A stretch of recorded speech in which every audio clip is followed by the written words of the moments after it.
सब लोग वैष्णव हैं, सब अपने घर में ठाकुर जी की सेवा करते हैं। कई लोग सेवा में ज्यादा व्यवस्थाएं नहीं कर पाते। अब देखो, ये उस बात का उत्तर है कि जब हम कृष्णदास जी का प्रसंग सुन रहे थे तो कई लोगों के मन में भाव आता, बोल महाराज जी कहना आसान है कि 2 रुपए की चीज 100 रुपए में ले आओ, लेकिन है ही नहीं तो फिर कैसे लाएं? अरे भाई, वस्तु कितनी मूल्यवान है, आपने कितने गांधी जी देकर के वस्तु खरीदी ये जरूरी नहीं, कितना भाव दिया है ये विशेष बात है।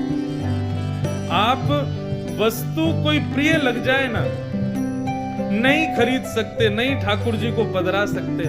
आप हृदय में उस वस्तु को विराजमान करो, ठाकुर जी के भाव को अपने हृदय में धारण करो और इस भाव से हृदय में ही उस वस्तु को पधरा दो ठाकुर जी को। हे नाथ, प्रत्यक्ष तो हम नहीं ला सकते, पर हृदय में आपको धारण करा रहे हैं। हृदय में उसी पोशाक में, उसी व्यवस्था में, उसी माला में, उसी भाव से ठाकुर जी को पधरा।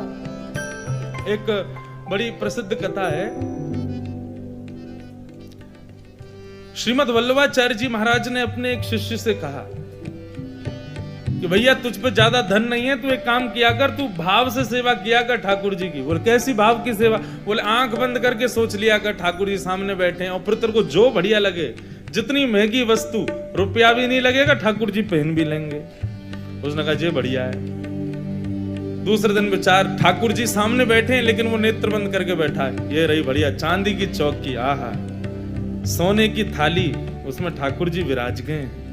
आहा, मैं बढ़िया अमृत लेके आया हूं, जल नहीं है नदियों का, अमृत लेके आया हूं ठाकुर जी को स्नान कराने, अमृत से ठाकुर जी को स्नान करा रहा हूं। क्या सुंदर ठाकुर जी के बढ़िया अंग का स्पर्श करके अमृत नीचे गिर रहा है। ठाकुर जी को बढ़िया मलमल के एक वस्त्र से पहुंच रहा हूं, ठाकुर जी को सुंदर इत्र लगा के मैंने श्रृंगार कर दिया। आहा, कितने बढ़िया लग रहे हैं लाल जी, कितने प्यारे लग रहे हैं।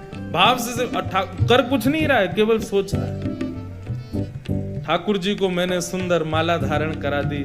माला धारण कराने के बाद में अब ठाकुर जी तैयार हो गए, भूख लग रही है, ठाकुर जी लाओ चलो दूध को भोग लगा। मैं दूध सामने रख दे, अधोटो दूध है महाराज, या मैंने एक बूरो डाल दें, 1 चम्मच बूरो डाल दियो, 1 और चम्मच डाल दियो, ने एक और मीठो कर दूं।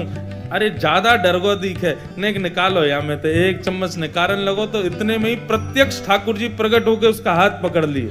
क्या कर रहे हो? जैसे ही उसने नेत्र खोले तो सामने मदन गोपाल बैठे। गोपाल जी जय हो, प्रणाम, आप मेरी भक्ति से प्रसन्न? बोले भक्ति से प्रसन्न नहीं हुए, तो ये बता तेरी सांची को बुरा लग रहा हो जो तू निकाल रहा है? तो भाव से बुरा डाला, उसमें भी 4 चम्मच डाल दे, कौन सा तेरा जेब से लग रहा है? लेकिन उसका हृदय का भाव इतना प्रिय था, वो ऐसे भावावेश में सेवा कर रहा था कि उसको वास्तविक लगा और वास्तविक में ठाकुर जी प्रकट ही हो गए। इसलिए भैया, प्रत्यक्ष सेवा में जितनो है सके करो, तन की सेवा में जितनो है सके करो, बाकी की सेवा मन में ही कर ले करो। कैसे? बना करके